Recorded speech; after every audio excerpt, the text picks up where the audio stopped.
சாந்தி sister, குஷியா இருக்கீங்களா? குஷியா இருக்கோம் பிரதர். நீங்க குஷியா இருக்கிறீங்களா? குஷியா இருக்கேன். சாந்தி தாமம் போறோம், ஒரு குஷி. சுகதாமம் போறோம், 2வது குஷி. டபுள் குஷியில இருக்கேன். சரி சரி. இந்த குஷியோட 9/7/2024 முரளிக்கான கேள்வி பதில்களை பார்க்கலாம். ஃபர்ஸ்ட் கொஸ்டின், இந்த ஞானத்தை கேட்க அல்லது தாரணை செய்ய உரிமை உள்ளவர்களாக யார் இருக்க முடியும் அப்படின்னு பாபா கேக்குறாங்க. யார் முழு சக்கரத்திலும் நடிப்பை நடித்தார்களோ, யார் அனைத்திலும் அதிகமாக பக்தி செய்தார்களோ அவர்கள்தான் ஞானத்தை தாரணை செய்வதில் மிக வேகமாக செல்லுவாங்க. அவர்கள்தான் உயர்ந்த பதவியும் அடைவாங்க. குழந்தைகளாகி உங்களிடம் சிலர் கேக்குறாங்க, நீங்கள் சாஸ்திரங்களை ஏற்றுக்கொள்வதில்லையா என்று. எந்த அளவுக்கு நாங்கள் சாஸ்திரங்களை படித்திருக்கிறோமோ, பக்தி செய்திருக்கிறோமோ அந்த அளவுக்கு உலகத்தில் யாரும் செய்வதில்லைன்னு சொல்லுங்க. எங்களுக்கு இப்போது பக்தியின் பலன் கிடைச்சிருக்குது, ஆகையினால இப்போது பக்திக்கு அவசியம் இல்லை அப்படிங்கிறாங்க. அப்ப சொல்றாங்க, பக்தியின் பலன் ஞானம் மட்டுமே. அதத்தான் புரிய வைக்கணும் மனிதர்களுக்கு. ஏன்னா பக்தி 63 பிறவியா செஞ்சிருக்கீங்க, 63 பிறவியின் பக்தியின் பலன் தான் இந்த ஞானம் கிடைக்குது அப்படின்னு சொல்லியிருக்காரு. அதத்தான் மனிதர்களுக்கு சொல்லி புரிய வைக்கணும் அப்படிங்கறத சொல்றாங்க. இப்ப ஞானம் கொடுக்க பரமாத்மாவே வந்துட்டாரு. அந்த ஞானத்தின் அடிப்படையில தான் நம்ம மனிதரிலிருந்து தேவதையா மாறுறோம். உங்களை போல யாருமே இந்த படிப்பை படிக்கிறதும் இல்ல, இந்த முழு உலகத்தின் நாடக சக்கரத்திலையும் ஆல்ரவுண்ட் பார்ட் பண்ணக்கூடியவங்களும் யாரும் இல்ல. இத சொல்லி புரிய வைக்கணும். இதுலதான் நன்மை இருக்குது எல்லாருக்கும் அப்படிங்கறத சொல்றாங்க. பாபா அனைத்தையும் பார்க்கிறேன் என்பதெல்லாம் கிடையாது என பாபா கூறுவது என்ன? ஆத்மாக்கள் அனைத்தையும் ஜீவாத்மாக்கள் என்றுதான் சொல்ல முடியும். சரீரம் இல்லைன்னா ஆத்மாவை பார்க்க முடியாது. நாடகத்தோட திட்டப்படி பாபா சொர்க்கத்தை ஸ்தாபனை செஞ்சிட்டு இருக்காரு. ஆனால் நான் சொர்க்கத்தை பார்க்கறது இல்லைன்னு பாபாவே சொல்றாரு. யாருக்காக இருக்கின்றதோ அவர்கள் தான் பார்க்க முடியும். உங்களுக்கு படிப்பித்து விட்டு பிறகு நான் எந்த சரீரத்தையும் தாரணை செய்யறதே இல்லை. சரீரம் இல்லாமல் எப்படி பார்க்க முடியும்? எங்கும் இருக்கிறேன், அனைத்தையும் பார்க்கிறேன் என்பதெல்லாம் கிடையாது. பாபா குழந்தைங்களாகிய உங்களை மட்டும்தான் பார்க்கிறாரு. உங்களை மலர்களாக மாற்றி நினைவு யாத்திரையை கற்றுக் கொடுக்கிறேன் அப்படிங்கிறாங்க பாபா. அப்ப ஆத்மாக்களான உங்களை மட்டும்தான் பாக்குறேன், உங்களுக்கு தான் இந்த நினைவு யாத்திரையை கத்து கொடுக்கறேன். நான் கூட அந்த சொர்க்கத்துக்கு வர போறது இல்ல, நான் உங்களுக்கு உருவாக்கி தந்துட்டு போறேன். உங்களுக்கு தான் சொர்க்கத்துல வாழக்கூடிய அதிர்ஷ்டம் இருக்குது. இந்த தந்தைக்கு கூட அந்த சொர்க்கத்துல வாழக்கூடிய அதிர்ஷ்டம் இல்ல. இந்த முழு உலகத்திலயும் தேவதைகளுக்கு மட்டுமே சொர்க்கத்துல வாழக்கூடிய அதிர்ஷ்டம் இருக்குது. அந்த தேவதைங்க கூட எங்க இருக்காங்க அப்படின்னா பரமாத்மா கிட்ட ஞானம் படிக்கக்கூடியவங்களா இருக்காங்க.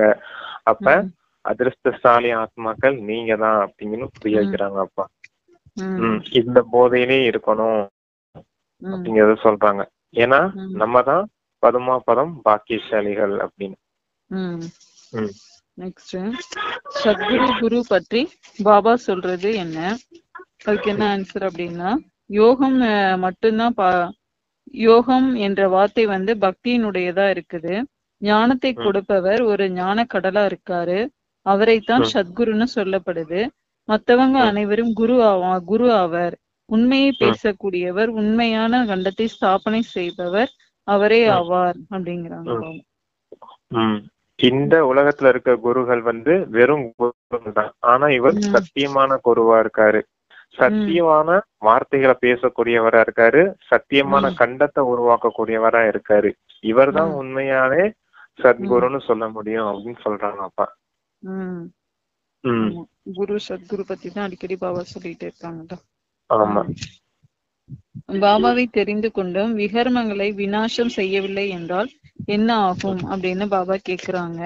அதுக்கு என்ன ஆன்சர் அப்படின்னா, உண்மையான தந்தையிடம் உள்ளும் புறமும் மனதால மற்றும் நடத்தையினால உண்மையானவர்களாக ஆகணும். முன்பு ஒவ்வொரு அடியிலும் பொய் இருந்துச்சாம். சொர்க்கத்துல உயர்ந்த பதவி அடைய விரும்புறீங்க அப்படின்னா இவை அனைத்தையுமே விடணும். சொர்க்கத்திற்கு நிறைய பேர் செல்லுவாங்க. ஆனால் பாபாவை தெரிந்து கொண்டும் கூட விகர்மங்களை விநாசம் செய்யவில்லை என்றால் தண்டனைகளை அனுபவித்து கணக்கு வழக்குகளை முடிக்க வேண்டி இருக்கும். பிறகு பதவியும் மிக குறைவாக கிடைக்கும். நம்ம பாபா குழந்தைய ஆயிட்டு ஸ்ரீமத் படி நடக்கல அப்படின்னா கண்டிப்பா தண்டனை அடைவோம் அப்படிங்கிறாங்க பாபா. ஆமா, யாரு நினைவு யாத்திரையின் மூலமா பாவ கர்மங்களை அழிக்கலையோ அவங்களுக்கு தண்டனை கிடைக்கும் அப்படிங்கறத சொல்றாங்க. தண்டனை அடைஞ்சு கூடவே பதவியும் கீழானதா போயிடும். எதுக்கு இந்த இந்த ஒரு தண்டனை உங்களுக்கு தேவைதானா? அப்ப இந்த சமயமே அப்பா கொடுத்திருக்க இந்த நேரத்திலேயே முழு பாவ கர்மங்களையும் அழிச்சிடுங்க. ஏன்னா பாவ கர்மங்கள் இருந்தா தானே உங்களுக்கு பதவி குறைய போகுது. பாவ கர்மங்களே இல்ல, மொத்தமா கிளீன் ஆயிடுச்சுன்னா உயர்ந்த பதவியில அடைவீங்க அப்படின்னு சொல்றாங்க அப்பா. அப்ப கொடுக்கப்பட்ட இந்த நேரத்திலேயே குஷியா பாவ கர்மத்தை முடிங்க அப்படிங்கறத சொல்றாங்க. நினைவு யாத்திரையே நமக்கு ஜாலியா தானே கொடுத்திருக்காரு அப்பா. வானத்துக்கும் பூமிக்கும் பறக்க போறீங்க, இது ஒரு கஷ்டமா உங்களுக்கு? இதை விட ஈஸியா யாரு பாவ கர்மங்களை அழிக்க சொல்லி தருவா? அப்ப இந்த சமயமே முடிச்சிருங்க அப்படிங்கறத சொல்றாரு அப்பா. நீங்க சொல்ற மாதிரி கடுமையானதெல்லாம் கொடுத்தா கூட மக்கள் செஞ்சிருவாங்க, மனிதர்கள் செஞ்சிருவாங்க. நீங்க முன்னாடி சொன்னீங்களா அங்க கோயில் எத்தனை கோயில இது இப்ப அங்க பிரதேசம். ஆமா, உருண்டு எந்திரிக்கிறது. ஆமா, அங்க பிரதட்சணம் நிறைய அதுல எல்லாம் பாவம் கழியுதுன்னு தானே நினைக்கிறாங்க மனிதர்கள். கங்கை நீராடுறது, காசிக்கு போறது எல்லாமே இதெல்லாம் கூட விடுங்க. இதெல்லாம் கூட சாதாரணமா பாகன்னு கூட வச்சுக்கோங்களேன். நாக்குல அழகு கொத்துறது, முதுகு புறா வேல் கொத்திக்கிட்டு நடக்கிறது, காவடி எடுக்கிறது, இதெல்லாம் எவ்வளவு பெரிய கஷ்டம் தெரியுமா? காவடி தூக்கிட்டு மேல மலை வரைக்கும் ஏறுறதுலாம் எவ்வளவு பெரிய கஷ்டம் தெரியுமா? அந்த கொடுமையான விஷயங்கள்லாம் செஞ்சுக்கிட்டு இருக்காங்க. பாத யாத்திரை போறேன்ட்டு வீட்டுல இருந்து கோயில் வரைக்கும் நடந்து போறாங்க. இதெல்லாம் எவ்வளவு கடுமையான விரதம் இல்லையா? அப்படி இல்லாம நமக்கு அப்பா வேண்டுதல் கொடுத்திருக்காரு. பறக்கும் கலையில பறந்து வீட்டுக்கு வந்து அப்பா நினைவு செய்யுங்கன்னு சொல்றாரு. இங்க உட்கார்ந்த இடத்துல இருந்து இந்த காரியம் முடியும். ஆனா இங்க பாருங்க எவ்வளவு கஷ்டப்பட்டுலாம் பக்தர்கள் செஞ்சுட்டு இருக்காங்க. அங்க எல்லாம் அழியாத பாவம் இங்க உங்களுக்கு அழியுதுன்னா எவ்வளவு பெரிய குஷியில நீங்க இருக்கணும் அப்படிங்கறத சொல்றாங்க. எல்லா பாக்கியமும் உங்களுக்கு தான் கிடைக்குது. இவ்வளவு சிம்பிளான விஷயத்த இந்த உலகத்துல யாருமே ஒரு புருஷார்த்தமா கொடுக்க முடியாது. ஆனா பரமாத்மா வந்து உங்களுக்கு தான் இவ்வளவு ஈஸியான புருஷார்த்தத்தை சொல்லி கொடுத்துட்டு இருக்காரு அப்படின்னு சொல்றாங்க. பாபா எந்த யுகத்துல வருவதில்லை, அவர் வரும் யுகத்திற்கு என்ன பெயர் அப்படின்னு பாபா கேக்குறாங்க. அதுக்கு என்ன ஆன்சர் அப்படின்னா, ராஜ்யம் சத்தியுகத்திலோ அல்லது கலியுகத்திலோ ஸ்தாபனை ஆக முடியாது. ஏன்னா பாபா வந்து சத்தியுகத்திலோ அல்லது கலியுகத்திலோ வருவதில்லை. இந்த யுகத்தை புருஷோத்தம கல்யாணக்காரி யுகம்னு சொல்லப்படுது அப்படிங்கிறாங்க பாபா. அதான் புது யுகம் அப்படின்னா இந்த ஸ்தாபனை காரியம் வந்து எங்க நடக்கணும்? சங்கம யுகத்துலதான் நடக்கணும். ஏன்னா சங்கம யுகத்துக்கு தான் நன்மை செய்யக்கூடிய புருஷோத்தம கல்யாணக்காரி சங்கம யுகம்னு சொல்றாங்க. நன்மை செய்யக்கூடிய யுகம் ஆன இந்த யுகம் தான் அப்படின்னு சொல்றாங்க. கலியுகத்துல ஸ்தாபனை செய்ய முடியாது. ஏன்னா அது ராவண ராஜ்யமா இருக்குது. அதுவே இங்க சத்தியுகத்திலயும் ஸ்தாபனை செய்ய முடியாது. ஏன்னா அது சுகதாமமா இருக்குது. ரெண்டுக்கும் இடைப்பட்ட நேரத்துலதான் தந்தை வந்த ஞானத்தை கொடுத்து அசுர குணத்துல இருந்து கலியுகத்துல பூரா அசுர குணங்கள் கொண்டவங்களா இருப்பாங்க, சத்தியுகத்துல பூரா தெய்வீக குணங்கள் கொண்டவங்களா இருப்பாங்க. ரெண்டுக்கும் நடுவுலதான் இந்த டிரான்ஸ்பர்மேஷன் பீரியட், மாற்றம் செய்யக்கூடிய யுகம் அப்படின்னு சொல்லப்பட இந்த சங்கம யுகம். இங்கதான் நீங்க இந்த அசுர குணத்துல இருந்து தெய்வீக குணங்களுடையவர்களா மாற்றம் அடைகிறீங்க அப்படிங்கறத சொல்றாரு. உங்களை மாத்துறதுக்காகவே நான் வந்திருக்கேன் அப்படின்னு தானே சொல்றாரு. கருப்பா இருந்தவங்களை வெள்ளையா மாத்த வந்திருக்கேன். அந்த பியூட்டிஷியன்ஸ் எல்லாம் என்ன செய்வாங்க? முகத்துல ஃபேஷியல் கிரீம் அதெல்லாம் போடுவாங்க இல்லையா, கருப்புல இருந்து வெள்ளையா மாத்துறதுக்கு.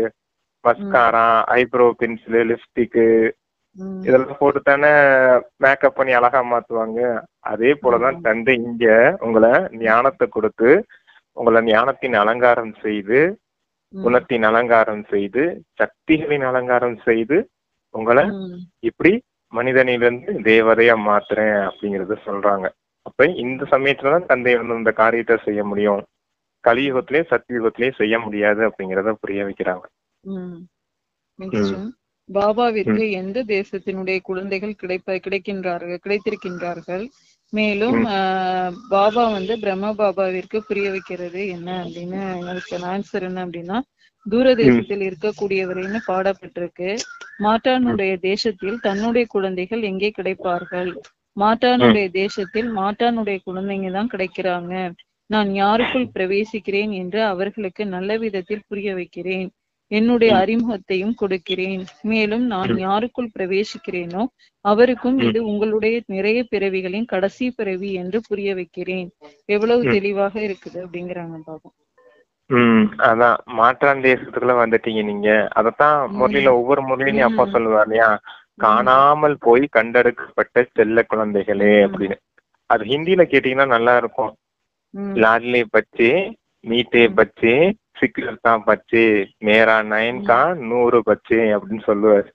அப்படின்னா செல்லமான குழந்தைகளே, இனிமையான குழந்தைகளே, காணாமல் போய் கண்டெடுக்கப்பட்ட குழந்தைகளே, உங்களை நான் என் கண்ணுக்கு வச்சு பார்த்துக்கிட்டு இருக்கேன் அப்படின்றத சொல்லுவார். அப்படி ஒவ்வொருத்தரையும் காணாமல் போயிட்டீங்க, அதான் தேடி தேடி கண்டெடுத்த குழந்தைங்க அப்படின்னு சொல்லுவார்.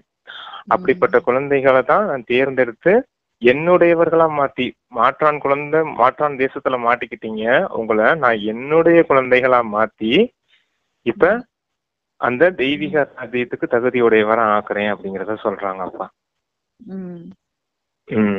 பிரம்மா பாபாவுக்கும் அதான் புரிய வைக்கிறாரு. நான் வந்து நீங்க கடைசி பிறவி இதுதான், உங்களுடைய நிறைய பிறவிகளுடைய கடைசி பிறவியா இருக்கு அப்படிங்கறதையும் புரிய வச்சு. ஆமா, இந்த பிராமண பிறவி தான் இறுதி பிறவி.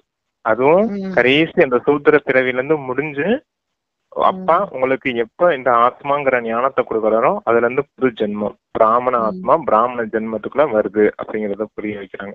இதுதான் உங்களுக்கு இந்த கல்பத்தின் இறுதி பிறவி அப்படின்னு புரிய வைக்கிறாரப்பா. நெக்ஸ்ட் பரிஸ்தாவிற்கான அர்த்தத்தை பற்றி பாபா சொல்றது என்ன? இப்ப வந்து நீங்கள் முயற்சியாளரா இருக்கிறீங்க, சம்பூர்ண தூய்மை கிடையாது. சம்பூர்ண தூய்மையானவர்களை பரிஸ்தான்னு சொல்லப்படுது. யார் தூய்மையாக இல்லையோ அவர்களை தூய்மையற்றவர்கள் என்றுதான் சொல்ல முடியும். பரிஸ்தாவாக ஆன பிறகு தேவதையாக ஆகின்றீர்கள். சூட்சுமதனத்தில் நீங்கள் சம்பூர்ண பரிஸ்தாவை பார்க்கிறீங்க, அவர்களை பரிஸ்தா என்று சொல்லப்படுது அப்படிங்கிறாங்க பாபா. சம்பூர்ண தூய்மையான பிறகுதான் பரிஸ்தாவா ஆக முடியும். ஆமா, அதத்தான் அப்பா எப்பவுமே சொல்லுவார், உங்க நெற்றியில நான் எப்பவும் சம்பூர்ண தூய்மைங்கிற மணிய பார்க்க விரும்புறேன் அப்படின்னு. ஆத்மாவை குறிக்கக்கூடிய விஷயம் அது. சம்பூர்ண தூய்மையின் மணி எங்க இருக்கும்? நெற்றியில இருக்குதுன்னா ஆத்மா தானே சொல்றாரு அப்பா. அதான் பிராமணன் சோ பரிஸ்தா, பரிஸ்தா சோ தேவதா அப்படின்னு சொல்லுவார். பிராமணன் வந்து முதல்ல பரிஸ்தாவா மாறணும், அப்பதான் தேவதையா மாற முடியும். பரிஸ்தாவா மாறுறதுக்கு என்ன காரியம் செய்யணும் அப்படின்னா டபுள் லைட் ஸ்திதியில இருக்கணும். டபுள் லைட்னா ரெண்டு லேசான ஸ்திதி. ஒண்ணு நான் ஆத்மாங்கிற லைட் ஒண்ணு, இன்னொன்னு டிராமாவுடைய ஞானத்தின் வெளிச்சம். ஆத்மாங்கிற வெளிச்சம் ஒண்ணு, ஞானத்தின் வெளிச்சம், ரெண்டு வெளிச்சம் இருக்குதான் டபுள் லைட். ஞானத்தின் வெளிச்சம் என்ன? டிராமாவுடைய பாயிண்ட் என்ன? இறந்த காலமும் நன்மை செய்யக்கூடியது, நிகழ்காலமும் நன்மை செய்யக்கூடியது, எதிர்காலமும் நன்மை செய்யக்கூடியது. அப்ப இந்த டிராமாவே மொத்தமா நன்மை செய்யக்கூடியதுங்கிற இந்த ஞானத்தின் வெளிச்சம் ஒண்ணு, கூடவே நான் ஆத்மா அப்படிங்கிற இந்த வெளிச்சம் ஒண்ணு. இது ரெண்டும் இருக்குதுனாலே மனம் புத்தி ஆட்டோமேட்டிக்கா பறக்க ஆரம்பிச்சிடும். இதத்தான் பறக்கும் கலையில பறக்கக்கூடிய பரிஸ்தா அப்படின்னு சொல்லக்கூடியது விஷயம். இந்த விஷயம்தான். இதத்தான் நம்ம டபுள் குஷியில இருக்கேன் அப்படின்னு சொல்றதுக்கு காரணமும் இந்த விஷயம்தான். எப்பவுமே பரிஸ்தா ஸ்டேஜ்லயே இருக்குது. ஒளி உடல் தரிச்சவங்களாவே இருக்குது அப்படின்னு சொல்றோம் இல்லையா? அது என்ன ஒளி உடல்? இந்த ரெண்டு லைட்டு சேர்ந்தா அது ஒளி உடலா மாறிடும். அதான் பரிஸ்தா ஸ்டேஜ். இப்படி இருக்கவங்க தான் சம்பூர்ண தூய்மை அடைஞ்சு பரிஸ்தாவா சூட்சும வதனத்துல தெரிவாங்க. அந்த குழந்தைகளுக்கு தான் தந்தை அத்தனை அலங்காரமும் செய்யற. சொன்னேன் இல்லையா, ஞானத்தின் அலங்காரம், குணத்தின் அலங்காரம், சக்திகளின் அலங்காரம்னு.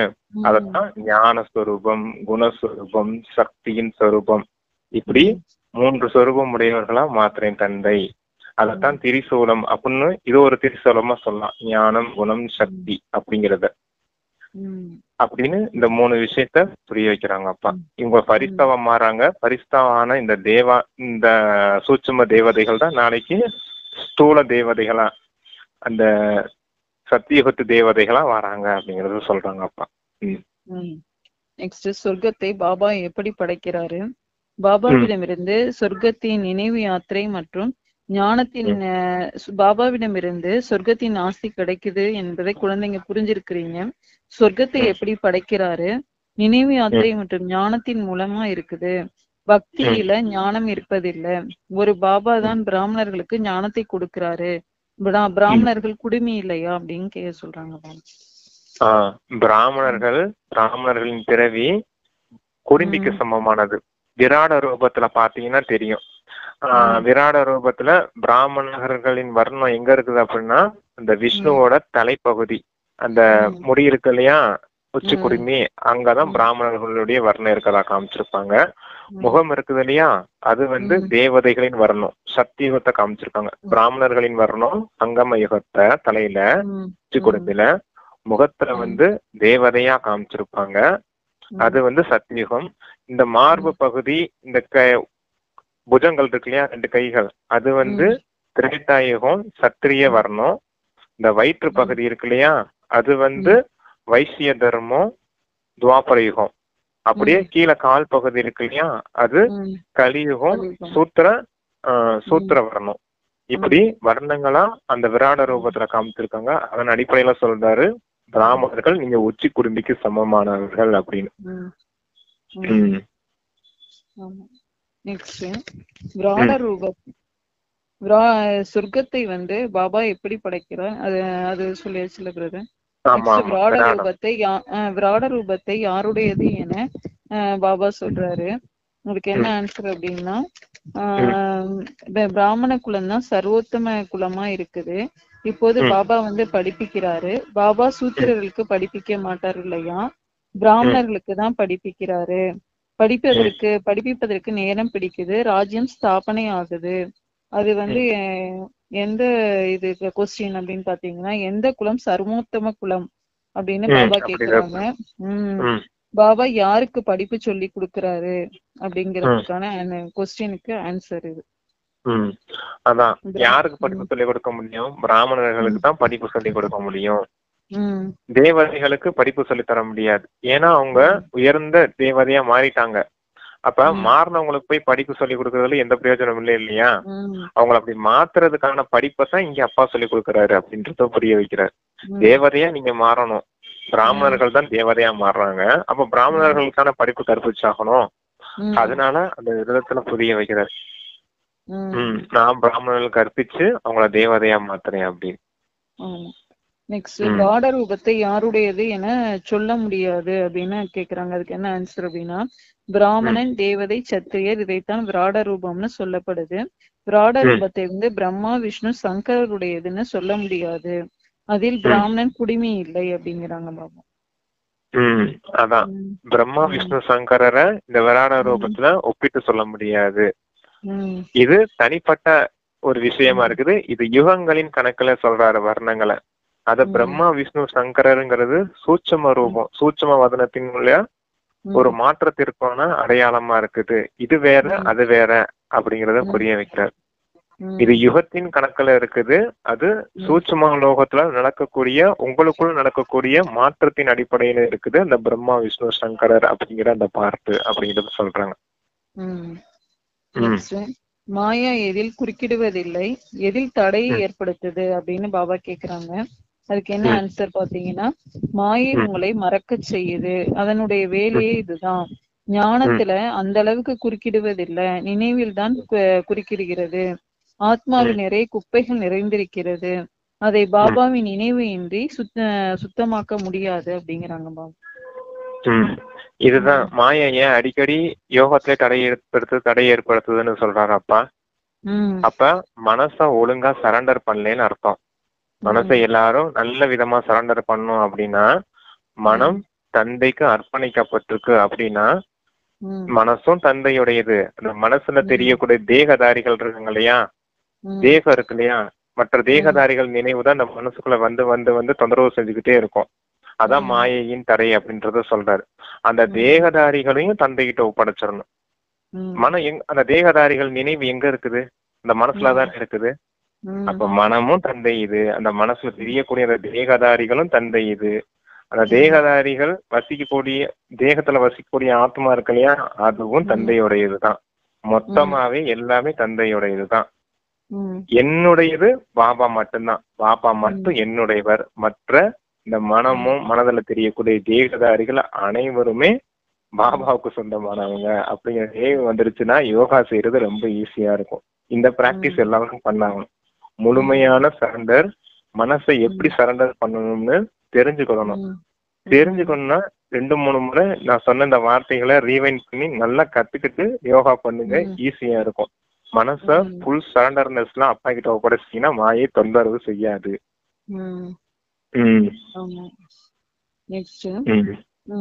யோகம் என்ற வார்த்தை யாருடையதுன்னு பாபா கேக்குறாங்க.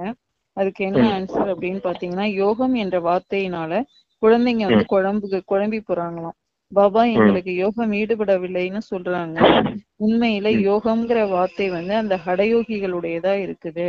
பிரம்மத்தோடு யோகம் ஈடுபடுத்த வேண்டும் என்று சன்னியாசிகள் சொல்றாங்க அப்படிங்கிறாங்க பாபா. அப்ப யோகம்ங்கிற வார்த்தையே நீங்க யூஸ் பண்ணாதீங்க, அது நல்லாவே இல்ல. அது சன்னியாசிகள் அடயோகிகள் செய்ய சொல்ற வார்த்தை. யோகான்றது சொல்றாங்க இல்லையா, உடலுக்கு செய்யக்கூடியதுதான் யோகா. மூச்சு பயிற்சி, இந்த வாக்கு யோகா, கிரியா யோகா, என்ன இதெல்லாம் பாருங்க. இதெல்லாம் பூரா சன்னியாசிகள் குருமார்கள் சாதாரண விஷயங்கள் பேசுறது. ஆனா இங்க தந்தை வந்து உங்களுக்கு சொல்லி கொடுக்கறது வந்து நினைவு தான், நினைவின் யாத்திரை தான். இந்த நினைவு யாத்திரை யோகம்னு சொல்லக்கூடாது. அதனால இத நினைவு யாத்திரைன்னு சொல்லி பழகுங்க. யோகம்னு சொன்னீங்கன்னா அது என்னமோ பெரிய கஷ்டப்பட்டு செய்ய வேண்டிய விஷயமா இருக்குது அப்படின்னு குழந்தைங்க குழப்பம் அடைகிறாங்க. அப்ப நினைவு யாத்திரைன்னே சொல்லி பழகுங்க, இதுதான் நல்லா இருக்குது அப்படின்றத சொல்றாரப்பா. எதை இயற்கை என்று சொல்லப்படுது அப்படின்னு பாபா கேக்குறாங்க. அதுக்கு என்ன ஆன்சர்னா, பிரம்ம தத்துவம் என்பது மிக பறந்து விரிந்ததா இருக்குது.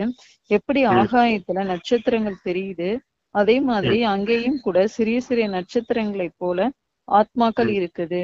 அது ஆகாயத்தையும் கடந்ததாகும். அங்கே சூரியன் சந்திரனின் ஒளி இல்லை என்றால் நீங்கள் எவ்வளவு சிறிய சிறிய ராக்கெட்டுகளாக இருக்கிறீங்க. ஆகையினாலதான் பாபாவே சொல்றாரு, முதல்ல ஆத்மாவோட ஞானத்தை கொடுக்கணும். அதை ஒரு பகவான் தான் கொடுக்க முடியும். பகவானை மட்டும் தெரிந்திருக்கல என்பது கிடையாது, ஆனால் ஆத்மாவையும் தெரிந்திருக்கவில்லை. இவ்வளவு சிறிய ஆத்மாவுல 84 பிறவி சக்கரங்களின் அழிவற்ற நடிப்பு நிறைந்திருக்கிறது. இதைதான் இயற்கைன்னு சொல்லப்படுது, வேறு ஒண்ணும் சொல்ல முடியாது அப்படிங்கிறாங்க பாபா. ஆமா, பரந்தாமங்கிறது பெரிய ஒரு அந்த தத்துவமா இருக்குது, பறந்து விரிந்த தத்துவமா இருக்குது. எப்படி இந்த உலகத்துல வானத்துல நட்சத்திரங்கள் குட்டி குட்டியா இருக்குதோ அதே போல பரந்தாமங்கிற அந்த செம்பொன் நிறமான அந்த ஒளி உலகத்துல, அந்த ஆத்மா லோகத்துல ஆத்மாக்களான நீங்களும் குட்டி குட்டி ஒளி புள்ளிகளா இருக்கீங்க அப்படிங்கிறத சொல்லி புரிய வச்சுட்டு, அந்த குட்டி குட்டி புள்ளியா இருக்க அந்த ஆத்மாக்குள்ளதான் 84 பிறவிகளின் பாகம் பதிவாயிருக்குது. அந்த பிறவிகளின் அந்த 84 பிறவிகளின் பாகம் பதிவாயிருக்கதான் இயற்கைன்னு சொல்ல முடியுமே தவிர மற்றது வேற எந்த விஷயமும் இல்லை அப்படி சொல்றாரு. ஏன்னா அது டிஃபால்ட்டாவே ஒவ்வொரு ஆத்மாக்குள்ளயும் அந்த பிறவிகளின் பாகம் பதிவாயிருக்குது. அதை யாரும் உருவாக்குறதோ மாற்றவோ முடியாது அப்படிங்கறத சொல்றாரு. அவங்கவுங்க இதத்தான் அப்பா சொல்லுவாரு, ஆத்மாக்களும் அழியாதவங்க, அந்த ஆத்மாக்களை பதிவாயிருக்குதா அந்த பாகமும் ஒரு போதும் அழியாது அப்படின்னு சொல்லுவாரு. அப்படிப்பட்ட விஷயத்த நீங்க புரிஞ்சுக்கணும் அப்படின்னு சொல்றாங்க. இந்த ரகசியம் இப்படிப்பட்டதா இருக்குது அப்படின்னு சொல்றாங்க. பழைய உலகத்திற்கும் புது உலகத்திற்கும் எவ்வளவு வேறுபாடு இருக்குதுன்னு பாபா கேக்குறாங்க. அதுக்கு என்ன ஆன்சர் அப்படின்னு பாத்தீங்கன்னா, ஒவ்வொரு 5000 ஆண்டுக்கு பிறகும் இந்த சக்கரம் வந்து சுத்திக்கிட்டே தான் இருக்குது. இது நாடகத்துல பதிவாயிருக்குது. உலகம் அழிவற்றது, ஒரு பொழுது விநாசம் அடைகிறது இல்ல. அவர்கள் பெரிய பிரளயம் நடப்பதாகவும் பிறகு கிருஷ்ணர் விரலை சூப்பி கொண்டு ஆளிலை மீது வருவதாகவும் காட்டுறாங்க. ஆனால் அப்படி எதுவும் நடக்கிறதா என்ன? இது விதிக்கு புறம்பானதாகும். மகா பிரளயம் ஒரு பொழுதும் நடப்பதில்லை. ஒரு தர்மத்தின் ஸ்தாபனையும் அநேக தர்மங்களின் விநாசமும் நடந்து கொண்டுதான் இருக்குது. இந்த சமயத்துல 3 முக்கியமான தர்மங்கள் இருக்கின்றன. இது கல்யாணக்காரி சங்கம யுகம் ஆகும். பழைய உலகம் மற்றும் புதிய உலகத்திற்கிடையில் இரவு பகலுக்கு உண்டான வித்தியாசம் இருக்குது. நேற்று புதிய உலகமாக இருந்தது, இன்று பழையதாக இருக்கிறது. நேற்றைய உலகத்தில் என்ன இருந்தது என்பதை நீங்க தெரிஞ்சு கொள்ள முடியும். யார் எந்த தர்மத்தர்களாக இருக்கிறார்களோ அந்த தர்மத்தின் ஸ்தாபனையை தான் செய்யறாங்க. அவர்களில் ஒருவர் தான் வருகிறார், நிறைய பேர் வர்றதில்ல, பிறகு மெதுவாக வளர்ச்சி அடையுது அப்படிங்கிறாங்க. ஆமா, இங்க மாற்றத்துக்கும் பிரளயத்துக்கும் வித்தியாசம் தெரிஞ்சுக்கணும். அப்பா சொல்ற விநாசம் அப்படிங்கிறது உலகத்தின் மாற்றம். பழைய உலகம் புதிய உலகமா மாற்றம் அடையுது, இதுக்கு பேர் தான் விநாசம்னு அப்பா சொல்றது. பழைய உலகத்தின் எந்தவித பொருட்களும் புதிய உலகத்துல இருக்க போறது இல்ல. அப்ப இதே உலகம்தான், ஆனா மாற்றம் அடையுது. தமோ பிரதான நிலையில இருந்து சத்துவ பிரதான நிலைக்கு இந்த உலகம் மாற்றம் அடையுது அப்படிங்கறதுதான் சொல்றாரப்பா. ஆனா சாஸ்திரத்துல பக்தி மார்க்கத்துல எப்படி எழுதி வச்சிருக்காங்க அப்படின்னா, பிரளயம் உண்டாகும், அப்படியே மொத்தமா இந்த பூமியே விநாசமாயி மொத்தமா இந்த தண்ணிக்குள்ளேயே மூழ்கி போயிடும் முழு உலகமும் அப்படிங்கறதுதான் பிரளயம்னு எழுதி வச்சிருக்காங்க. அந்த பிரளயம் நடக்கும் போது கிருஷ்ணர் ஒரே ஒரு ஆளிலை, ஆலமரத்தினுடைய இலை இருக்கு இல்லையா, அந்த இலையில விரலை சூப்பிக்கிட்டு வருவாராம். கால் விரல கட்ட விரல சூப்பிக்கிட்டு மிதந்து வருவாராம், படகுல வர்றது மாதிரி. அப்படியே காமிச்சு சொல்லியிருக்காங்க. அப்படிப்பட்ட விஷயம்லாம் கிடையாது, இது விதிக்கு புறம்பானதா இருக்குது.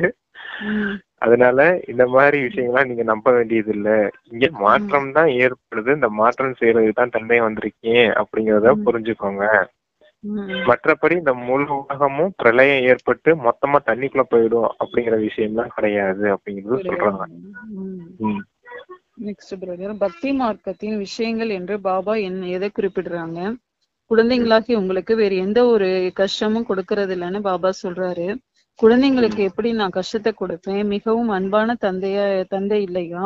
நான் உங்களுடைய சத்கதி வழங்கும் வள்ளல், துக்கத்தை போக்கி சுகத்தை வழங்குபவன்னு சொல்றாங்க. என் ஒருவனை தான் நினைவு செய்யறாங்க. பக்தி மார்க்கத்துல என்ன செய்து விட்டார்கள்? என்னை எவ்வளவு திட்டினார்கள்? கடவுள் ஒருவரே என்று சொல்கிறார்கள். சிருஷ்டி சக்கரமும் ஒன்றுதான் ஆகும். ஆகாயத்துல வேறொரு உலகம் இருக்குது என்பதெல்லாம் கிடையாது. ஆகாயத்துல நட்சத்திரங்கள் இருக்கின்றன. ஒவ்வொரு நட்சத்திரத்திலும் உலகம் இருக்கிறது என்று, கீழேயும் உலகம் இருக்கிறது என்றும் மனிதர்கள் புரிந்து கொள்றாங்க. இவை அனைத்தும் பக்தி மார்க்கத்தின் விஷயங்களா இருக்குது அப்படிங்கிறாங்க பாபா. ஆமா, பக்தியில என்ன சொல்லிருக்காங்க, பாதாள லோகம்னு ஒண்ணு இருக்குது, மேலையும் ஒரு லோகம் இருக்குது, சொர்க்கம் இருக்குது, இது பூலோகமா இருக்குது அப்படின்னு எல்லாம் சொல்லியிருக்காங்க. இப்படி இந்த லோகங்கள்லாம் இப்படி பக்தி மார்க்கத்துல சொல்லியிருக்காங்க. அப்படிப்பட்ட விஷயங்கள்லாம் கிடையாது. இந்த ஒரே பூமி தான், இந்த பூமியில தான் இந்த பழைய உலகம் புது உலகம் அப்படிங்கிற மாற்றம் எல்லாம் இருக்குது. உங்களதான் அப்பா குரு ரூபத்துல இந்த துக்க தாமத்துல இருந்து சுகதாமத்துக்கு கூட்டிட்டு போறேன். அதனாலதான் பக்தர்கள் துக்கத்தை நீக்கி சுகம் கொடுக்கக்கூடிய இறைவனே வாருங்கள் அப்படின்னு சொல்றாங்க. இந்த விஷயத்தையும் நீங்க புரிஞ்சுக்கணும். தந்தைக்கு பேர் என்ன? துக்கத்தை நீக்கி சுகம் கொடுக்கக்கூடியவர். இந்த கலியுகம் தான் துக்கமா இருக்குது, சத்தியுகம் சுகமா இருக்குது, சுகதாமமா இருக்குது. அப்ப இங்க இருந்து அங்கிட்ட அழைச்சிட்டு போறதுனாலதான் தந்தைக்கு அந்த பேர் இருக்குது அப்படிங்கறத புரிய வைக்கிறார் அப்பா. எல்லையற்ற ருத்ர மாலை எது என பாபா கேக்குறாங்க. அதுக்கு என்ன ஆன்சர் அப்படின்னு பாத்தீங்கன்னா, உயர்ந்ததிலும் உயர்ந்த பகவான் ஒருவரே ஆவார். முழு உலகத்தின் ஆத்மாக்களும் உங்களுக்குள் கோர்க்கப்பட்டிருக்கு என்ன சொல்றாங்க. இது ஒரு மாலை போன்றதா இருக்குது. இதனை எல்லையற்ற ருத்ர மாலைன்னு சொல்லலாம். நூலில் கட்டப்பட்டுள்ளதுன்னு பாடுறாங்க. ஆனால் எதையும் புரிந்து கொள்றதே இல்லை அப்படிங்கிறாங்க பாபா. அப்பா சொல்வாரு, ருத்ரனின் மணிகள் நீங்க தான் அப்படின்னு. ருத்ர மாலையில கோர்க்கப்படக்கூடிய மணிகள் இந்த உலகத்துல வாழக்கூடிய அனைத்து ஆத்மாக்களும் அப்படின்னு. நம்ம கூட ஒரு தடவை பார்த்தோம் இல்லையா, ருத்ராட்ச கொட்டை எதுக்கு கழுத்துல போடுறாங்க அப்படின்னு. அப்ப ருத்ராட்சம் அப்படிங்கிற கொட்டையோட அடையாளம் ஆத்மாவோடைய நினைவு சின்னம். தேவதைகளுக்கு நினைவு சின்னமா மூர்த்தி சிலை வடிக்கிறாங்க இல்லையா, அது போல ஆத்மாவுக்கும் இந்த உலகத்துல பக்தி மார்க்கத்துல ஒரு நினைவு சின்னம் இருக்குது. அதுதான் அந்த ருத்ராட்சம். அதுதான் உண்மையிலே ருத்ரனின் மணின்னு சொல்லப்படக்கூடியது. ஆத்மாதான் ஆத்மாவுடைய நினைவு சின்னமா பக்தியில வச்சிருக்காங்க அப்படின்னு சொல்றாரு. அந்த ருத்ரனுடைய அந்த ருத்ராட்சியத்தான் அந்த ருத்ர மாலையா கோர்க்கப்படுது அப்படின்னு சொல்றாங்க இல்லையா. அதுதான் அப்பா இங்க சொல்றாரு, இந்த முழு உலகத்துல வாழக்கூடிய அனைத்து ஆத்மாக்களுமே இந்த ருத்ர மாலைக்கெல்லாம் வராங்க அப்படின்னு சொல்றாரு அப்பா. நெக்ஸ்ட், பக்தியின் பலன் என்ன என்று பாபா கேக்குறாங்க. அதுக்கு என்ன ஆன்சர் அப்படின்னு பாத்தீங்கன்னா, யார் முதல்ல பக்தி செஞ்சிருக்கிறாங்களோ அவங்கதான் ஞானத்துல வேகமா செல்லுவாங்கன்னு சொல்லப்பட்டிருக்கு. பக்தி அதிகமா செஞ்சிருந்தால் பலனும் அதிகமா அவர்களுக்கு அதிகம் கிடைக்க வேண்டும் இல்லையா? பக்தியின் பலனை பகவான் கொடுக்கிறார்னு சொல்றாங்க. அவர் ஞான கடல் ஆவார். எனவே ஞானத்தின் மூலம்தான் பலனை கொடுப்பார் இல்லையா? பக்தியின் பலனை பற்றி யாருக்குமே தெரிகிறது இல்ல. பக்தியின் பலன் ஞானமாகும். அதன் மூலம் சொர்க்கத்தின் ஆஸ்தி சுகம் கிடைக்குது. எனவே பலன் கொடுக்கிறார். அதாவது நரகவாசியிலிருந்து சொர்க்கவாசியாக ஒரு பாபா மாத்துறார் அப்படிங்கிறார். அப்ப பக்தியின் பலனை கொடுக்கக்கூடியவர் யாரு? இறைவன். இறைவன்கிற சம்பந்தத்துல வந்திருக்காரப்பா. பக்தர்களுக்கு பக்தியின் பலனை கொடுக்கறேன். யாரு தீவிரமா பக்தி செஞ்சிருப்பாங்களோ அவங்களுக்கு தான் இந்த ஞான மார்க்கத்துல அதிக வேகமா தீவிர முயற்சி செய்து முன்னேறி போவாங்க அப்படிங்கறத சொல்றாங்க. அப்ப நீங்க தானே தீவிரமான பக்தி செஞ்சிருக்கீங்க. அப்ப நீங்க தான் ஞானத்திலும் வேகமா தீவிரமா முன்னேறி போவீங்க அப்படிங்கிறத சொல்றாங்க. இந்த ஞானத்தின் அடிப்படையில தான் நரகவாசிலிருந்து சொர்க்கவாசியா மாறுறதுக்கான விஷயம் நடக்குது அப்படிங்கிறத சொல்றாங்க. இப்ப அப்பா உங்களை நரகவாசிலிருந்து சொர்க்கவாசியா மாத்துறாரு. எதன் அடிப்படையில? இந்த ஞானத்தின் அடிப்படையில. இந்த ஞானத்தின் அடிப்படையில தானே யோகத்தை செய்யறோம். நம்ம யோகம் செய்யும் போதுதானே பாவ கர்மங்கள் அழியுது. பாவ கர்மங்கள் அழியும் போதுதானே நம்ம தெய்வீக குணங்கள் தாரணை ஏற்படுது, சக்திகளின் தாரணை ஏற்படுது. அதன் அடிப்படையில தானே சொர்க்கத்துல உயர்ந்த பதவி அடைகிறோம். அப்ப எல்லா விஷயமும் இந்த ஞானத்தின் அடிப்படையிலே இருக்கு இல்லையா? எல்லாமே உன்னுடைய ஒன்னா இன்டர்லிங்க் ஆயிருக்குது அப்படிங்கறத சொல்லி புரிய வைக்கிறாரு.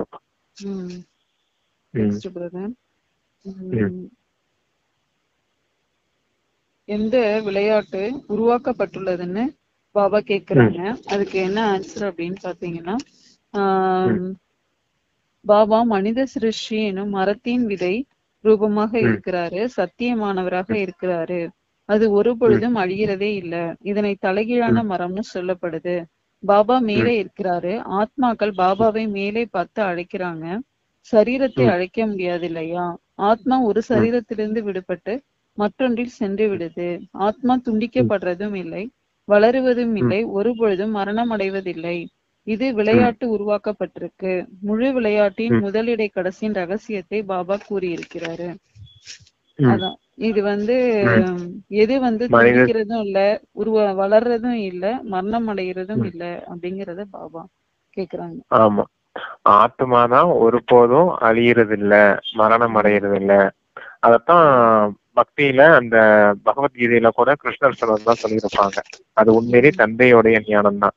ஆத்மாவை வெட்டவும் முடியாது, அஸ்திரங்களால கொலை செய்யவும் முடியாது, நீர்ல மூழ்கடிக்கவும் முடியாது, நெருப்புல எரிக்கவும் முடியாது, காற்றுல உலர வைக்கவும் முடியாதுன்னு அப்படின்னு சொல்லியிருப்பாங்க. அந்த விஷயத்த அப்ப இங்க சொல்றாரு. சொல்லிட்டு நான் பரமாத்மா இந்த தலைகீழ் மரம் இருக்கு இல்லையா, கல்ப விருட்ச மரம், அதுல நான் விதை ரூபமா இருக்கேன். மனித சிருஷ்டியின் விதை ரூபமா இருக்கேன். பிராமணரான குழந்தைகளான நீங்க அந்த சிருஷ்டி மரத்தின் வேர் பகுதியில அமர்ந்து இருக்கீங்க. இப்படி நம்ம இந்த வேர் பகுதியில அமர்ந்திருக்கோம் இந்த பிராமணர்களை அப்படின்னு சொல்லப்பட்டதுக்கு தான் பக்தி மார்க்கத்துல பிள்ளையார மரத்துக்கு அடியில உட்கார வச்சிருக்காங்க. நம்மளுடைய அடையாளம் தான், சங்கம யுகத்தின் அடையாளமா, பிராமணர்களின் அடையாளமா பிள்ளையார அங்க காமிச்சிருக்காங்க. அப்ப வேர் பகுதியில பிராமணர்கள் இருக்காங்க, இந்த தண்டு பகுதியில தேவதைகள் இருக்காங்க. அப்படியே தண்டு பகுதியில இருந்து கிளை பகுதி இருக்கு இல்லையா, ஒவ்வொரு தர்ம பிதாக்களும் ஒவ்வொரு கிளையில அமர்ந்திருக்காங்க. புத்தர் ஒரு கிளையில, இப்ராஹிம் ஒரு கிளையில, கிறிஸ்து ஒரு கிளையில, அப்படி சன்னியாச தர்மத்தான ஆதிசங்கரர் ஒரு கிளையில, இப்படி 7 விதமான அந்த கிளைகள் பிரிஞ்சு போகும். அந்த கிளைகள்ல இப்படி ஒவ்வொரு தர்மாத்மாக்களும் அவங்கவுங்க நேரப்படி துவாபர யுகத்துல அவங்கவுங்க தர்மத்தை ஸ்தாபனை செய்யறாங்க. அந்த மரம் தான் இப்படி கல்ப விருட்சமா காமிக்கப்பட்டிருக்குது உங்களுக்கு அப்படின்னு சொல்றாருப்பா. ஆஸ்திகர் நாஸ்திகர் பற்றி பாபா கூறி இருக்கிறது என்ன? அதுக்கு என்ன ஆன்சர் அப்படின்னு பாத்தீங்கன்னா, ஆஸ்திகர்களாகவும் பாபா தான் மாத்திருக்கிறாரு. லக்ஷ்மி நாராயணத்துல இந்த ஞானம் இல்லை என்பதையும் சொல்லியிருக்கிறாரு. அங்கே ஆஸ்திகர் நாஸ்திகர் பற்றிய ஞானமும் இருக்கிறது இல்ல. இந்த சமயத்துல பாபா தான் அர்த்தத்தை புரிய வைக்கிறாரு. யாரு பாபாவையோ படைப்பினுடைய முதலிடை கடைசியையோ கால அளவையோ தெரிந்திருக்கவில்லையோ அவர்களை நாஸ்திகர்கள்னு சொல்லப்படுது. இந்த சமயத்துல நீங்கள் ஆஸ்திகர்களாக ஆகியிருக்கிறீங்க. அங்கு இந்த விஷயங்கள்லாம் இல்ல அப்படிங்கிறாங்க பாபா. ஆமா, ஆஸ்திகர் நாஸ்திகர்னா என்னன்னா சிம்பிளா சொல்லிட்டாரு அப்பா. படைப்பு மற்றும் படைப்பாளர், அப்பா மற்றும் இந்த சிருஷ்டி சக்கரத்தின் முதல் இடை கடை, இந்த ஞானத்தை யார் தெரிஞ்சிருக்காங்களோ அவங்கதான் ஆஸ்திகர்கள். அது தெரிஞ்சவங்க யாரு? பிராமணர்களான நீங்க தான் தேவதையா மாற போறீங்க அப்படிங்கறத சொல்லிட்டு, இந்த படைப்பு மற்றும் படைப்பாளரை யார் தெரிஞ்சுக்கிறலையோ அவங்கள நாஸ்திகர்னு சொல்ல முடியும் அப்படின்னு சொல்லி 2 விதத்துல புரிய வச்சிருக்காரப்பா. இது நம்ம இங்க வந்து வேற மாதிரி சொல்லிக்கிறாங்க. இறைவனை தெரிஞ்சவங்க ஆஸ்திகர், ஆஸ்திகர்கள்னா எதுவுமே தெரியாதவங்க. இல்ல, இறைவனை வணங்குறவங்க ஆஸ்திகர்களும் வணங்காதவங்களும் நாஸ்திகர்கள்னு சொல்லி வச்சிருக்காங்க. ஆனா அப்பா வந்து இதனுடைய முழுமையான விளக்கத்தை இப்ப சொல்லிட்டு இருக்காரு. அது எந்த வகையில வேணாலும் வணங்கலாம், எப்படி வேணாலும் நம்பிக்கையில வணங்குறது ஆஸ்திகர்னு சொல்லிட்டாங்க. அது உலகியல், இது உலகியல் சட்டம். இது பரமாத்மாவுடைய சட்டம். எதில் குழம்புவதற்கான விஷயம் இல்லை அப்படின்னு பாபா கேக்குறாங்க. ஒரு வினாடியில் நடந்த ஒரு விஷயம் அடுத்த வினாடியில் நடக்கிறது இல்ல. நாடகம் டிக் டிக்னு சுத்திக்கிட்டே இருக்கு. எது கடந்ததோ சக்கரம் சுற்றி கொண்டே செல்லும். எப்படி சினிமா இருக்கிறது, 2 மணி நேரம் அல்லது 3 மணி நேரத்திற்கு பிறகு அதே சினிமா அப்படியே திரும்பவும் நடக்கும். கட்டிடம் போன்றவை உடைத்து விடுகிறார்கள். பிறகு பார்த்தால் உருவாக்கப்பட்டிருக்கிறது. அதுவே அப்படியே மீண்டும் நடக்கிறது. இதில் குழம்புவதற்கான விஷயம் இல்லை அப்படிங்கிறாங்க பாபா. ஆமா, இப்ப ஒரு படத்தை உதாரணமா எடுத்துக்கலாம். இப்ப ரஜினிகாந்த் ஒரு படத்துல நடிச்சிருக்காருன்னு வச்சுக்கோங்க. இப்ப ஒரு சீன் வருது, அதே மாதிரி ஒரு சீன் வருது. இப்ப அவர் வந்து லெப்ட் சைடு திரும்பி நடக்கிறாருன்னு வச்சுக்கோங்க. இப்ப நடந்துட்டு இருக்க டக்குன்னு லெப்ட் சைடு திரும்பி நடக்கிறாரு அப்படின்னு அந்த டிராமால அந்த படத்துல இப்படி பிக்ஸ் ஆகி அந்த ஷூட் ஆயிருக்கு அப்படின்னா, அவரு எத்தனை தடவை அந்த படத்தை திருப்பி பார்த்தாலும் அவர் அந்த லெப்ட் சைடு திரும்பி தான் நடப்பாரு.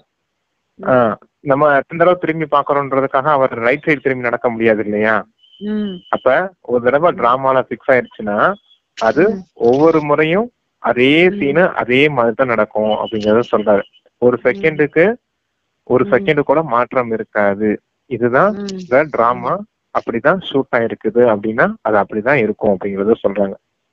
உலகியல் டிராமா, உலகியல் சினிமா வச்சு இந்த அப்பா சொல்றேன் இந்த 5000 வருஷம் இந்த உலக டிராமா இருக்கு இல்லையா, அத சொல்லிட்டு இருக்காரு அப்பா. அதுக்கும் இதுக்கும் கம்பாரிசன் பாருங்க.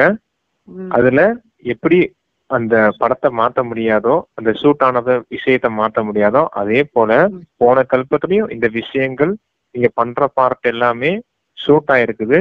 இந்த பார்ட்டையும் ஒருபோதும் மாத்த முடியாது. அது அந்த செகண்ட்ல அது எமர்ஜ் ஆகியே தீரும், வெளிப்பட்டு தீரும் அப்படின்னு புரிய வைக்கிறார். மறப்பது மற்றும் மறக்காமல் இருப்பதற்கான விளையாட்டு என்ன பாபா எதுன்னு கேக்குறாங்க. அதுக்கு என்ன ஆன்சர் அப்படின்னு பாத்தீங்கன்னா, நீங்க வந்து முழுமையாக 5000 ஆண்டுகள் வந்து பிரிஞ்சிருக்கிறீங்க. இனிமையான குழந்தைகளான உங்களுக்கு முழு சக்கரத்துடைய நடிப்பு கிடைச்சிருக்கு. ஆகையினால உங்களுக்கு தான் புரிய வைக்கிறாரு. நீங்க ஞானத்துக்கு அதிகாரியா ஆகுறீங்க. அனைத்திலும் அதிக பக்தி யார் செஞ்சிருக்கிறாங்களோ அவங்கதான் ஞானத்திலும் வேகமா செல்லுவாங்க, உயர்ந்த பதவியும் அடைவாங்க. காத்துல உயர்ந்த பதவியும் அடைவாங்க. முதல்ல ஒரு சிவபாபாவின் பக்தி நடக்குது, பிறகு தேவதைகளுடைய பக்தி நடக்குது, பிறகு 5 தத்துவங்களுக்கும் கூட பக்தி செய்யறாங்க. பலரை பக்தி செய்பவர்களாக ஆகிவிடுறாங்க. இப்போது எல்லையற்ற தந்தை உங்களை எல்லையற்ற நிலைக்கு கொண்டு செல்றாரு. அவர்கள் எல்லையற்ற பக்தியின் அஞ்ஞானத்திற்கு அழைத்துட்டு போறாங்க. தங்களை ஆத்மானு புரிந்து ஒரு பாபாவை நினைவு செய்யுங்கன்னு பாபா இப்போது குழந்தைங்களாகி உங்களுக்கு புரிய வைக்கிறாரு. இருந்தாலும் இங்கிருந்து வெளியே சென்றவுடன் மாயை மறக்க செய்திடுது. நாங்கள் அப்படி செய்ய மாட்டோம்னு கர்ப்பத்தில் இருந்த போது பச்சாதாபப்படுறாங்க. ஆனால் வெளியில் வந்தவுடன் மறந்து விடுறாங்க. இங்கேயும் அப்படித்தான் ஆகும். வெளியில் சென்றவுடன் மறந்து விடுறாங்க. இது மறப்பது மற்றும் மறக்காமல் இருப்பதன் விளையாட்டா இருக்குது அப்படிங்கிறாங்க பாபா. அப்ப சென்டர்ல நீங்க வர வரைக்கும் தந்தையை நல்லா தெரிஞ்சிருக்கீங்க, தந்தையின் விஷயத்த புரிஞ்சிருக்கீங்க, சென்டரை விட்டு வெளியே போயிட்டீங்க அப்படின்னா அதை மறந்து போயிடுறீங்க இந்த விஷயத்தையே அப்படிங்கறத சொல்றாரு. உங்க ஞானத்தின் துளி உங்களுடைய புத்திங்கிற பாத்திரத்துல பட்ட உடனேயே இருக்குது, கொஞ்ச நேரத்துக்குது. அது ரொம்ப நேரத்துக்கு நீடிச்சு நிலைச்சிருக்கிறது இல்ல, அது ஜீரணம் ஆகிறது இல்ல. சாப்பிட்ட சாப்பாடு ஜீரணம் ஆகணும் இல்லையா? ஜீரணம் ஆனாதானே அது சத்துக்களா உடம்புக்கு கிடைக்கும். அது போல இந்த ஞானம் உங்களுக்குள்ள ஜீரணமே ஆகிறது இல்ல. சாப்பிடுறீங்க, சாப்பிட்டு அது வேஸ்டாவே போயிடுது அப்படிங்கறத சொல்றாரப்பா. ஜீரணம் ஆகாம லூஸ் மோஷன் போயிட்டு இருந்துச்சுன்னா என்ன ஆகும்? ஜீரணம் ஆகாம அந்த மாதிரி சொல்றாரப்பா. இது ஜீரணம் ஆகணும் உங்களுக்கு அப்படின்னு சொல்லி புரிய வைக்கிறாரப்பா. அந்த இதெல்லாம் என்ன சொன்னீங்க ஆரம்பத்துல? அதான் இது 5000 வருஷம் புரிஞ்சுது. முதல்ல அபச்சார பக்தி செஞ்சீங்க, சிவபக்தி செஞ்சுட்டு இருந்தீங்க, ஒரு தந்தையை மட்டுமே நினைவு செய்யக்கூடிய பக்தி செய்துட்டு இருந்தீங்க. போக போக இந்த பக்தி விபச்சார பக்தியா மாறி போயிடுச்சு. மற்ற தேவதைகளையும் தந்தைக்கு சமமா வச்சு பூஜிக்க ஆரம்பிச்சிட்டீங்க. அப்படியே இன்னும் காலம் செல்ல செல்ல 5 தத்துவங்களுக்கும் இந்த நீர், நிலம், காற்று, ஆகாயம், நெருப்பு இதெல்லாம் இறைவன் நினைச்சு இதையும் வழிபட ஆரம்பிச்சிட்டீங்க. இப்படி போக போக பக்தியும் கீழானதா போயிடுச்சு. இப்ப தந்தை வந்து உங்களுக்கு புரிய வைக்கிறாரு. இந்த தந்தைய நீங்க முதல்ல உங்களை ஆத்மானு புரிஞ்சுக்கிட்டு பரமாத்மாவான என்ன நினைவு செய்யணும் பரந்தாமத்துல அப்படிங்கிறத புரிய வைக்கிறாங்க. இப்ப எப்படி தந்தை இந்த ஒரு தந்தையை மட்டும் நினைவு செய்யக்கூடிய பயிற்சி ஆரம்பிக்கிறாரோ, சொல்லித்தாரோ, அதுதான் பக்தி மார்க்கத்துல முதல்ல அந்த அபச்சார பக்தி, ஒரு தந்தையை மட்டும் இறைவனா நினைச்சு வழிபடக்கூடிய பக்திய ஆரம்பிக்கிறீங்க அப்படின்னு சொல்லி புரிய வைக்கிறார். இது நிஜமா இருக்குது, துவாபர யுகத்துல நீங்க செய்யக்கூடிய பக்தி இதனுடைய நிழலா இருக்குது அப்படின்னு புரிய வைக்கிறார் அப்பா. நீங்க வேத சாஸ்திரங்களை ஏற்பதில்லை என்று யாராவது கேட்டால் என்ன சொல்லணும் அப்படின்னு பாபா கேக்குறாங்க. அதுக்கு என்ன ஆன்சர் அப்படின்னு பாத்தீங்கன்னா, நீங்க அனைவரும் மனிதர்களுடைய வழிபடி இருந்தீங்க. இப்போது பாபா உங்களுக்கு ஸ்ரீமத் கொடுத்துட்டு இருக்காரு. சாஸ்திரங்களை எழுதுபவர்கள் கூட மனிதர்களே ஆவாங்க. தேவதைகள் எழுதுறது இல்ல, படிப்பதும் இல்லை. சத்யுகத்தில் சாஸ்திரங்கள் இருக்கிறது இல்ல, பக்தியே கிடையாது. சாஸ்திரங்கள்ல அனைத்துமே மத சடங்குகளை பற்றி எழுதப்பட்டிருக்கு. இங்கே அந்த விஷயம் கிடையாது. பாபா ஞானம் கொடுப்பதை நீங்க பார்த்திருக்கிறீங்க.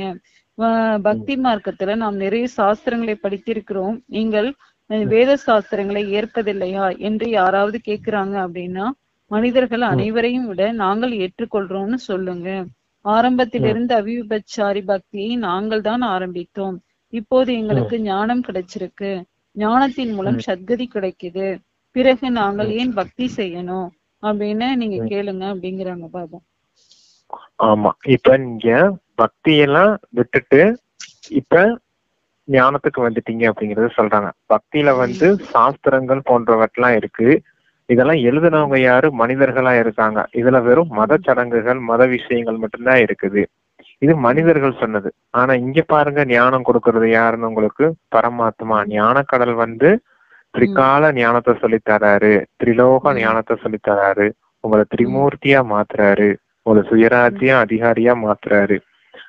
இப்படிப்பட்ட ஞானத்தை இந்த பரமாத்மா தான் செய்ய முடியும். கூடவே உங்களை மனிதனிலிருந்து தேவதையா மாத்தக்கூடிய காரியத்தை பரமாத்மா, பகவான், இந்த இறைவன் தான் செய்ய முடியுமே தவிர மனிதர்கள் சொன்ன அந்த சாஸ்திரத்தின் அடிப்படையில எல்லாம் நீங்க மாற்றம் அடைகிறது இல்ல அப்படின்னு புரிய வைக்கிற. அந்த ஞானத்துக்கும் பக்திக்கும் இரவு பகலுக்கான வித்தியாசம் இருக்குது அப்படின்னு சொல்லி புரிய வைக்கிறாங்கப்பா. நெக்ஸ்ட் பிரதர், ஏக்கரஸ்தியில நிலைத்திருக்கக்கூடிய ஆத்மாக்கள் எப்படிப்பட்டவங்க அப்படின்னு பாபா கேக்குறாங்க. அதுக்கு என்ன ஆன்சர் அப்படின்னு பாத்தீங்கன்னா, எந்த குழந்தைகள் ஈஸ்வரிய ரசனையை அனுபவம் செய்கிறார்களோ அவர்களுக்கு உலகின் அனைத்து ரசனைகளும் சுவையற்றதாக இருக்குது. எப்போது ஒரு ரசனை மட்டுமே இனிமையானதாக உள்ளதோ அப்போது கவனம் ஒரு பக்கமாக தான் செல்லும். சகஜமாகவே ஒரு பக்கமாக மனம் லயித்து விடும் போது எந்த விதமான முயற்சியும் தேவையில்லை. பாபாவின் அன்பு, பாபாவின் உதவி, பாபாவின் துணை, பாபா மூலம் சர்வ பிராப்திகள் சுலபமாக ஒரே ரசனை ஸ்திதியை உருவாக்கிடுது. அத்தகைய ஏக்க ஸ்திதியில நிலைத்திருக்கக்கூடிய ஆத்மாக்கள் தான் சிரேஷ்டமானவர்கள் அப்படிங்கிறாங்க பாபா. இதுக்கு நல்ல உதாரணம் அப்படி என்னன்னா, உண்மையிலும் உண்மையான சாக்ரின் இந்த டேடி மட்டும்தான் அப்படின்னு சொல்லுவாரு. இந்த அப்பா மட்டும்தான் உண்மையான சாக்ரின் உங்களுக்கு. நான் தான் இனிப்பு மலையா இருக்கேன். இனிப்பு மலையே இந்த பரந்தாமத்துல இந்த பரமாத்மாவா இருக்கேன். இங்கதான் நீங்க அந்த சுவையை அனுபவம் செய்ய முடியும். அதீந்திரிய சுகத்தின் சுவை அது. சும்மா ஸ்வீட்னா வாயில சுவைக்கிற ஸ்வீட் கிடையாது. அதீந்திரிய சுகத்தின் இனிப்பு. அந்த சாக்கரின ஒரு சுவை, ஒரே ரசனை, எல்லாத்தையும் இந்த தந்தை கிட்ட இருந்தே நீங்க அடையணும் அப்படிங்கறத சொல்றாரப்பா. இந்த உலகியல் விஷயங்கள்லாம் எப்படி இருக்குது? அதெல்லாம் இந்திரியங்களின் சுவையா இருக்குது, இந்திரிய சுகமா இருக்குது. ஆனா இது அதீந்திரிய சுகமா இருக்குது. இந்திரிய சுகங்களால நீங்க கீழானவர்களா மாறுனீங்க. தந்தை கொடுக்கக்கூடிய இந்த அதீந்திரிய சுகத்தின் மூலமா நீங்க தேவதையா மாறுறீங்க. உயர்ந்தது தாழ்ந்தது இந்த 2 விஷயம் இருக்கு இல்லையா அப்படின்னு சொல்லி புரிய வைக்கிறாங்க. இந்திரிய சுகம், அதீந்திரிய சுகம். அதீந்திரிய சுகம்னா மனம் புத்தியால அனுபவிக்கக்கூடிய சுகம். மற்ற இந்திரிய சுகம்ன்றது நல்லா கண்களால பார்த்து பார்த்து ரசிக்கிறது, காதுகளால கேட்டு கேட்டு ரசிக்கிறது, மூக்கால நறுமணங்களை சுவாசித்து ரசிக்கிறது, நாக்கால நல்ல நல்ல சுவையான பொருட்களை சாப்பிட்டு சாப்பிட்டு ரசிக்கிறது. அப்புறம் இந்த தோல் மூலமா தொடு உணர்வுலாம் இருக்கு இல்லையா, இதனாலதான் காமத்தின் உணர்வுலாம் வருது இல்லையா, அது இந்த தோல் மூலமா ரசிக்கக்கூடிய சுகம். இதெல்லாம் இந்திரிய சுகம், சிற்றின்பம், கீழான சுகம்னு சொல்லியிருக்காங்க பக்தியிலேயே. இந்த தந்தை இந்த இந்திரிய சுகங்கள்லாம் உங்களுக்கு இல்லாம அதீந்திரிய சுகம், மனம் புத்தியினால சுவைக்கக்கூடிய சுகத்தை அப்பா கத்துத்தாரேன் அப்படிங்கறத சொல்றாரு. அதத்தான் முதல்ல ஆரம்பத்துல சொன்னோம் இல்லையா, மனம் புத்தி பறக்கும் கலையில பறந்து செல்லணும், பறந்து சென்று அந்த அதீந்திரிய சுகத்தின் சுவைய அனுபவம் செய்யணும் அப்படின்னு அதான் அப்பா சொல்லிட்டு இருக்காங்க. நெக்ஸ்ட், மாஸ்டர் கடல் என்பதன் அர்த்தம் என்ன அப்படின்னா, குப்பைகளை உள்ளடக்கி கொண்டு ரத்தினங்களை கொடுப்பதுதான் மாஸ்டர் கடல் ஆவதாகும் அப்படிங்கிறாங்க பாபா. குப்பைகளை உள்ளடக்கிட்டு குப்பைகளை உள்ளடக்கி கொண்டு ரத்தினங்களை கொடுக்கணும். கடல் என்ன செய்யும் அப்படின்னா, கடல்ல வருது இல்லையா, இப்போ ஒரு கடல் இருக்குன்னா உலகத்துல எல்லா நதிகளுமே அந்த கடல்ல தான் சேருது. நதிகள்ல பூரா குப்பை கூலங்கள்லாம் வருது இல்லையா, நிறைய வருது, சாக்கடை தண்ணி எல்லாமே வருது இல்லையா, கழிவுகள் பொருட்கள் எல்லாத்தையும் தனக்குள்ளேயே இந்த கடல் உள்வாங்கிக்கிடுது. உள்வாங்கிக்கிட்டு அது என்ன வெளி கொடுக்குது அப்படின்னா, இந்த முத்துக்கள் ரத்தினங்கள்லாம் இருக்கு இல்லையா, பவளங்கள் முத்துக்கள் இதெல்லாம் ரத்தினங்களா உங்களுக்கு இந்த கடல் கொடுக்குது. அது போல மற்றவர்கள் உங்களை நிந்தனை செய்தாலும் எல்லாத்தையும் ஏற்றுக்கொள்ளுங்க, உள்வாங்கிக்கோங்க. வெளிய நீங்க கொடுக்கறது எல்லாமே இந்த ஞானத்தின் ரத்தினங்களாதான் இருக்கணும் அப்படின்னு சொல்லி புரிய வைக்கிறார். இந்த கடல் போல இருங்க நீங்களும், அப்பதான் உங்களை மாஸ்டர் கடல்னு சொல்ல முடியும் அப்படின்னு சொல்றாங்க அப்பா. மற்றவங்க எதை கொடுத்தாலும் நீங்க உள்வாங்கிக்கோங்க, ஆனா உங்ககிட்ட இருந்து வெளிப்படுறது எல்லாமே இந்த ஞானத்தின் ரத்தினங்களாவே இருக்கட்டும், குணங்களாவே இருக்கட்டும், சக்திகளாவே வெளிப்படட்டும் சொல்றாங்க அப்பா. சரி, இன்னைக்கு क्वेश्चन ஆன்சர் முடிவடைஞ்சிருச்சு. ஒரு பாபா இந்த ஞானத்தை கேட்கறதுக்கும் தாரணை செய்யறதுக்கும் உரிமை உடையவங்கள யார் இருக்க முடியும்னா, இதுல எப்படின்னா ஆன்சரும் வந்துருது. அதுல முழு சக்கரத்திலையும் சக்கரத்தை நடிப்பை நடிக்கிறாங்களோ அதிகம் பக்தி செய்யறவங்க தான் உரிமை உடையவங்களா இருக்க முடியும் அப்படின்னு பாபா சொல்லி இருக்கிறாங்க. நெக்ஸ்ட் பாத்தீங்கன்னா, பாபா எதையுமே பாக்குறது இல்ல, அனைத்தையும் பாக்குறவரு அப்படிங்கறதெல்லாம் கிடையாது. பாபா சொர்க்கத்தை படைக்கிறதை தவிர அதுல வர்றதும் இல்ல அப்படின்னு சொல்லியிருக்காங்க. சத்குரு குரு பத்தியும் பாபா சொல்லி இருக்கிறாங்க. நெக்ஸ்ட் பாத்தீங்கன்னா, பாபாவை தெரிந்து கொண்டோம், விகர்மங்களை விநாசம் செய்யல அப்படின்னா கண்டிப்பா தண்டனை கிடைக்கும் அப்படின்னு சொல்லியிருக்கிறாங்க. பாபா சத்யுகம் கலியுகத்துல வர்றதில்ல, புருஷோத்தம கல்யாணக்கார இந்த சங்கம யுகத்துல மட்டும்தான் பாபா வர்றாங்க அப்படின்னு, அது இந்த யுகத்துக்கு புருஷோத்தம சங்கம கல்யாணக்காரி யுகம்னு சொல்லியிருக்காங்க பாபா.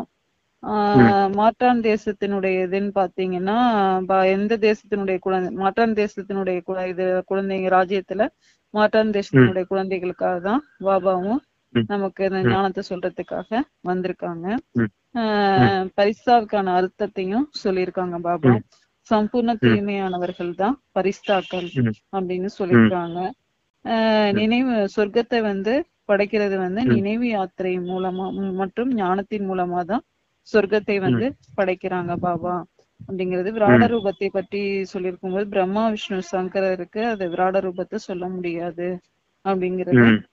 பிராமணர்களுக்கு மட்டும்தான், பிராமணர்களை குடுமின்னு சொல்றாங்கல்ல, அந்த இதை சொல்லியிருக்காங்க.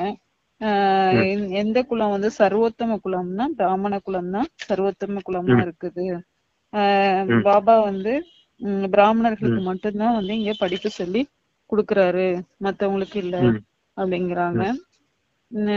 மாயா வந்து இது ஞானத்துல எல்லாம் குறுக்கிடுறது கிடையாது, அது தடையை ஏற்படுத்துறது நினைவுல மட்டும்தான் தடையை ஏற்படுத்துது அப்படிங்கிறாங்க.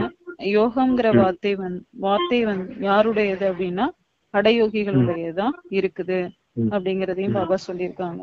இயற்கை வந்து எது இயற்கைன்னா ஆத்மா சின்னதா இருக்குது, ஆத்மாவிலதான் 84 பிறவிகள் நடிப்பு இருக்குது, இது இயற்கைன்னு சொல்லப்படுது அப்படிங்கிறத சொல்லியிருக்காங்க பாபா. பழைய உலகத்துக்கும் புது உலகத்துக்கும் வேறுபாடு என்ன அப்படின்னு பாத்தீங்கன்னா, தர்மத்தை வந்து ஒரு தர்மத்தை வந்து ஸ்தாபனை, பல தர்மங்களுடைய விநாசம் தான் நடக்க இருக்குது. இதுதான் பழைய உலகத்துக்கும் புது உலகத்துக்கும் உள்ள வித்தியாசமா இருக்குது. பக்தி மார்க்கத்தோட விஷயங்கள் அப்படின்னா ஒவ்வொரு நட்சத்திரத்திலையும் உலகங்க இருக்கு. பக்தி மார்க்கத்துல நிறைய குழப்பி வர்றதுக்கான விஷயங்கள்லாம் கொடுத்திருக்காங்களாம். ஒவ்வொரு நட்சத்திரத்திலையும் உலகம் இருக்கு, கீழே உலகம் இருக்கு, மேலே உலகம் இருக்கு, பாதாளத்துல உலகம் இருக்குன்னு. இதெல்லாம் பக்தி மார்க்கத்தினுடைய விஷயங்கள். இதுல எல்லாம் குழப்பிக்க வேண்டியது இல்லை அப்படின்னு சொல்லியிருக்காங்க பாபா. ருத்ரமாலை அப்படின்னு எல்லையற்ற ருத்ரமாலை வந்து முழு உலகத்தின் ஆத்மாக்களுடைய இது மாலைதான் எல்லையற்ற ருத்ரமாலை அப்படின்னு சொல்லியிருக்காங்க. பக்தியின் பலன் வந்து ஞானமா இருக்குது, அதன் மூலம் சொர்க்கத்தின் வந்து சுகமாசி நமக்கு கிடைக்குது அப்படிங்கறத பாபா சொல்லி இருக்கிறாங்க.